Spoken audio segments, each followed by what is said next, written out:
Ever wondered how ancient wisdom could transform your modern life? Discover the 5 powerful ways Musonius Rufus can teach you self-discipline today. Musonius Rufus was a renowned Stoic philosopher from ancient Rome, and his teachings on self-discipline are incredibly relevant even today. Let's dive into his unique perspective and see how we can cultivate self-discipline in our daily lives. Musonius Rufus, a Stoic philosopher, believed the key to a fulfilling life lies in mastering yourself, not in the accumulation of possessions or the pursuit of fleeting pleasures, but in the discipline of the mind and the control of one's own being. He argued that we are all engaged in a constant battle, a struggle against our own impulses and desires. The siren song of instant gratification calls to us constantly, urging us to choose the easy path, the path of least resistance. But this path, Rufus warns, is a dangerous one. It leads to a life lived in reaction, a life where we are slaves to our whims and desires. True freedom, he argued, lies in resisting these temptations, in learning to say no to the fleeting and yes to the enduring. This is the essence of self-control, the cornerstone of a disciplined life. Think about the things that tempt you, the things you know you shouldn't do but find yourself doing anyway. It might be reaching for your phone when you know you should be working, indulging in that extra slice of cake, or scrolling through social media when you promised yourself you'd read a book. These are the little battles we fight every day, the battles that determine the course of our lives. And just like a warrior trains their body for physical combat, we must train our minds for this internal struggle.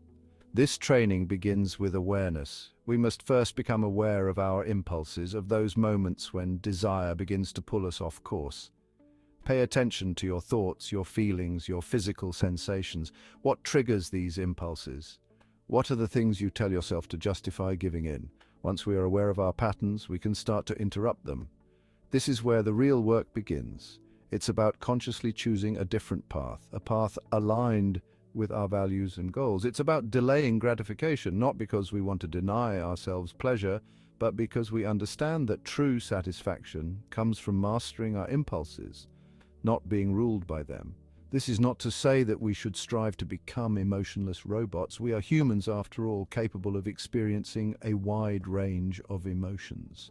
But self-control is not about suppressing our emotions. It's about choosing how we respond to them. It's about acknowledging our feelings, accepting them for what they are, and then deciding how we want to act. Remember, self-control is not something we achieve overnight. It's a practice, a lifelong journey of self-mastery. In the heart of Musonius Rufus's philosophy lies a seemingly paradoxical idea. To truly live, we must embrace discomfort. He challenges us to confront our fears, to step outside the confines of our comfort zones, for it is in these moments of challenge that we discover our true potential. Think of the times you've avoided something because it made you uncomfortable. Maybe it was speaking up in a meeting, joining a gym, or finally starting that project you've been putting off. These moments of hesitation, these feelings of discomfort are not signs to retreat, but signals pointing us towards growth. Rufus believed that by actively seeking out discomfort, by willingly putting ourselves in situations that challenge us, we build resilience. We develop a mental toughness that allows us to face life's inevitable obstacles with courage and determination. This doesn't mean we should go looking for unnecessary suffering. It's about recognizing that growth rarely happens in our comfort zones. It happens when we push ourselves, when we test our limits, when we dare to do the things that scare us a little. Imagine a muscle. It doesn't grow by staying the same size and weight. It grows when it's challenged, when it's pushed to its limits, when it's forced to adapt and become stronger. The same is true for our minds and spirits. Start small. Identify one area of your life where you've been playing it safe, where you've been letting fear hold you back. It could be anything from learning a new skill to having a difficult conversation. Once you've identified it, make a plan to take one small step outside your comfort zone. The key here is to be consistent. Don't expect to become comfortable with discomfort overnight. It's a process, and like any worthwhile pursuit, it requires patience, persistence, and a willingness to embrace the journey. As you begin to embrace discomfort, you'll notice something interesting happening. The things that once seemed daunting, the challenges that once filled you with dread, will start to feel less intimidating.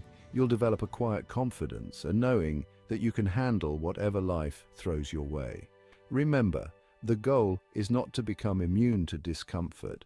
It's about changing our relationship to it. It's about recognizing that discomfort is not something to be feared, but an opportunity for growth. The liberation of living simply. In a world obsessed with accumulation and excess, Musonius Rufus offers a radical alternative, the liberation of living simply. He believed that true happiness is not found in amassing material possessions, but in cultivating inner peace and contentment. Imagine for a moment the weight of our possessions, not their physical weight, but the mental and emotional burden they can carry. The constant need to acquire more, the pressure to keep up with the latest trends, the fear of losing what we've worked so hard to accumulate. These are the chains that bind us to a life of dissatisfaction. Rufus challenges us to question this relentless pursuit of more. He asks us to consider what truly matters in life. Is it the size of our homes or the warmth of the connections we share within them? Is it the car we drive or the experiences we have along the way? Is it the number of clothes in our closets or the confidence with which we carry ourselves? Living simply is not about deprivation. It's about making conscious choices about what we allow into our lives. It's about letting go of the things that weigh us down, the things that clutter our spaces and our minds, so that we can make room for what truly matters. Start by taking stock of your surroundings. What do you own that brings you genuine joy, that adds value to your life? And what are you holding on to out of habit, obligation, or the fear of letting go? The process of simplifying can be incredibly liberating. As you declutter your physical space, you'll find that you're also creating space in your mind. You'll have more time and energy to focus on the things that bring you joy, to nurture your relationships, and to pursue your passions. The dignity of hard work. In an age that often seeks shortcuts and instant gratification, Musonius Rufus reminds us of the timeless value of hard work.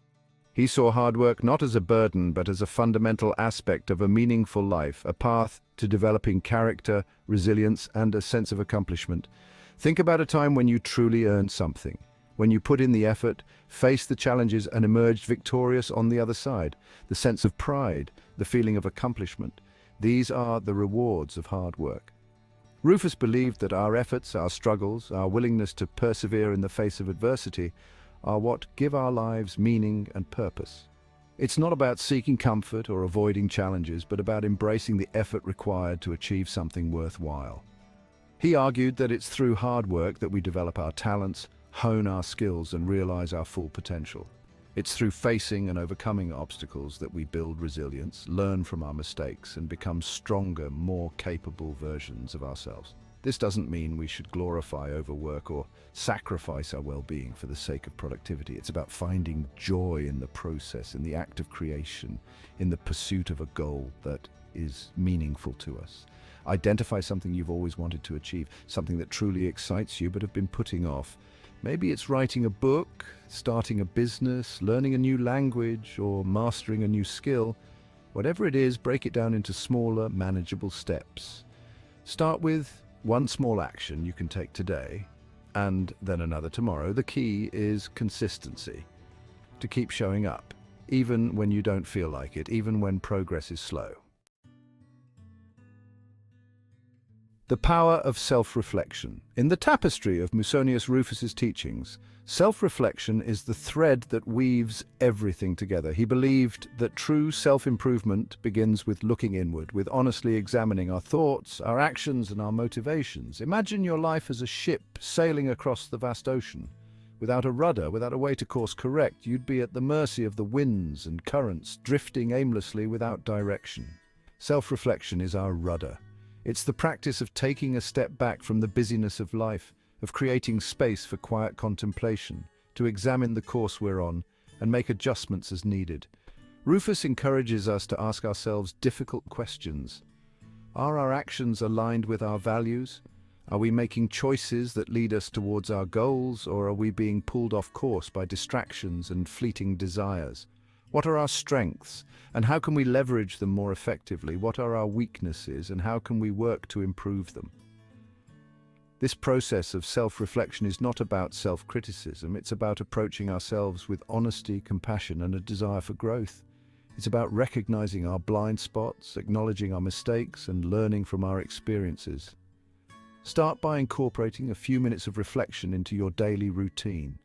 It could be first thing in the morning, during your lunch break, or right before bed. Find a quiet space where you can be alone with your thoughts. You might start by reflecting on your day.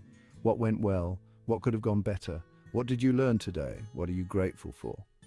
You can also use this time to reflect on your goals. Are you making progress towards them? What obstacles are you facing? What adjustments can you make to get back on track?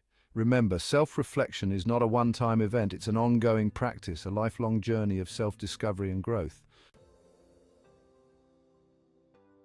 Living the Stoic life.